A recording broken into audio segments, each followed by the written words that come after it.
Assalamualaikum everyone.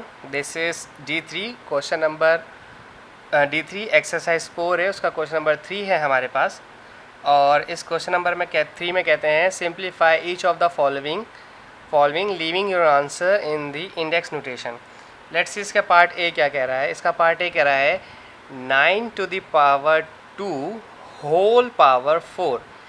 अब जो इसके क्वेश्चन नंबर 1 और 2 में जो रिक्वायरमेंट्स थी उसमें था कि आपके पास सिमिलर बेस थे, पावर आपने ऐड करवा दी। सिमिलर बेस थे, डिवाइड हो रहे थे, तो पावर आपने सब्ट्रैक्ट करवा दी। अब यहाँ पावर पे पावर आई, ये power to the power I. Like ये 2 और 4 जो है ये दोनों आपस में मल्टीप्लाई होंगे।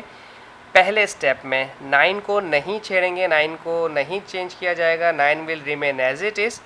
This 2 and 4 will multiply with each other, so it will become 9 to the power 2 multiply by 4। ये पावर्स में मल्टीप्लाई होंगे, so it will become 9 to the power 8। 2 4s are 8।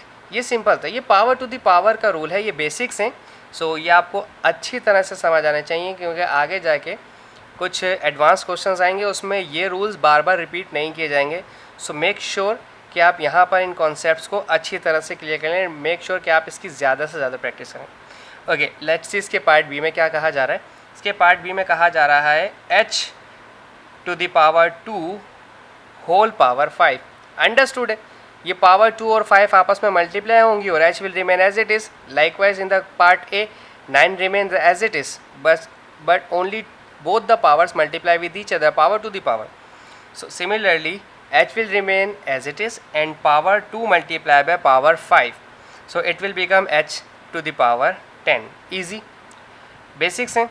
Now part C, 3 to the power 14 and 5 into 2 to the power whole power 7.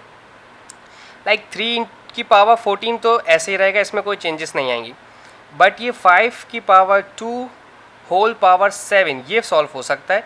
So it will become 3 to the power 14 multiply by 5 to the power 2 multiply by power 7। Okay, इसको check करते हैं क्या कहा है इसने। 3 to the power 14 हो गया और 5 to the power 14। अब तो भाई ना तो बेस सेम है, पावर्स तो सेम आ गई। अभी तक हमने ये कॉन्सेप्ट सीखा था कि जब आपके पास सेम बेस होती है तो आप उसकी पावर्स को ऐड कर लेते हैं और बेस कॉमन ले लेते हैं। लाइक हमने पार्ट ए में भी ये सीखा था, क्वेश्चन नंबर 1 में, क्वेश्चन नंबर 2 में भी। जब सिमिलर बेसिस थी तो आपने बेस कॉमन लेके एक दफ़ा लिख दी थी। अब यहाँ पे पावर आपके पास कॉमन है, लाइक 3 की पावर भी 14 है और 5 की पावर भी 14 है, तो अब आप पावर कॉमन लेंगे। और पावर कॉमन लेने का तरीका कुछ इस तरह से होता है। आपने 3 और 5 को ब्रैकेट में रखा और पावर होल पावर 14 लगा दी। इस 14 पावर होल का मकसद ये है कि ये 14 3 पर भी है और ये 14 पावर 5 पर भी है। ये कॉन्सेप्ट बहुत ज़्यादा याद रखिएगा कि जब ब्रैकेट होल ब्रैकेट पे पावर होती है, इसका मतलब वो पावर ब्रैकेट के अंदर मौजूद हर एक एलिमेंट की होती है, हर एक नंबर की होती है, हर एक मेंबर की होती है। बहुत दफ़ा ऐसा होता है कि स्टूडेंट्स जब पावर लगाते हैं तो ब्रैकेट ओपन करते हैं तो सिर्फ पहले नंबर पे पावर अप्लाई करते हैं, बाकी रेस्ट ऑफ द नंबर्स पर या एलिमेंट्स पर पावर अप्लाई नहीं करते। तो ये 3 into 5 15 हो गया और होल पावर 14 इसका एज इट इज़ रहा। ठीक है जी, ये तो इजी था। अब इसका पार्ट डी देखते हैं, शायद वो इससे थोड़ा सा डिफ़िकल्ट हो। अच्छा, ये भी वही सिमिलर है, 2 की पावर 3 और 9 की पावर 3।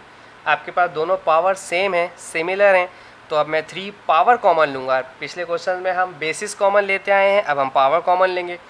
अब जब पावर कॉमन ली तो 2 और 9 ब्रैकेट में रख दिए गए और होल पावर 3 पे लगा दिया। मैं अपनी बात फिर रिपीट करूँगा कि आपके पास जब होल पावर होती है तो होल पावर तीनों की होती है। ठीक है जी, अब ये हुआ तो 2 9s are 18 और होल पावर इसकी 3 हो गई। तो इसके साथ ही ये सवाल भी ख़त्म हो जाता है। इसका पार्ट ई है नहीं, इसका पार्ट ई नहीं है, ये ख़त्म हो जाता है। Thank you so much, thank you for watching my channel. अल्लाह हाफिज़।